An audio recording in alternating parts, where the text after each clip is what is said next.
అంబేద్కర్ కోనసీమ జిల్లా రామచంద్రపురంలో పలు అభివృద్ధి పనులను ప్రారంభించారు మంత్రి వాసంశెట్టి సుభాష్.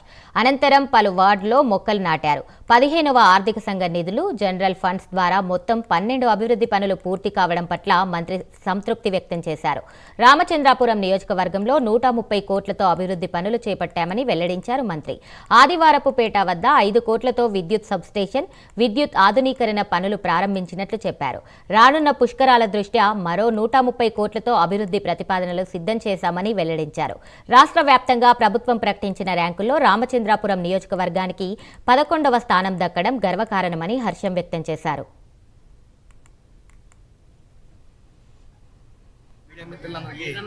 నమస్కారం.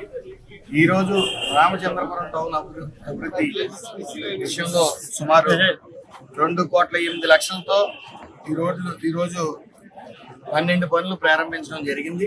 అలాగే మొన్న 3 కోట్ల రూపాయలతో సుమారు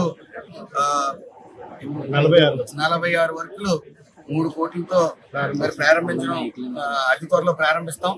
అదేవిధంగా మనం మీ అందరికీ తెలుసు 5 కోట్లతో ఆదివారపేట సబ్ స్టేషన్ కూడా ప్రారంభించడం జరిగింది. దాని ద్వారా సుమారు 15 గ్రామాలు ఏదైతే లో వోల్టేజ్ తో బాధపడతా ఉన్నారో వాళ్ళందరికీ కూడా ఆ లో వోల్టేజ్ నుంచి విముక్తి చేయడం జరిగింది. అదేవిధంగా ఈ మధ్య కాలంలో అంటే నేను గెలిచినప్పటి నుంచి ఇప్పటి వరకు సుమారు 19 నెలలు అయింది. 19 నెలల్లో ఈ రామచంద్రపురం నియోజకవర్గం అభివృద్ధి పదంలో ముందుంచడానికి సుమారు 120 కోట్ల రూపాయలతో అభివృద్ధి చేయడం జరిగింది. మీడియా మిత్రులందరికీ నమస్కారం.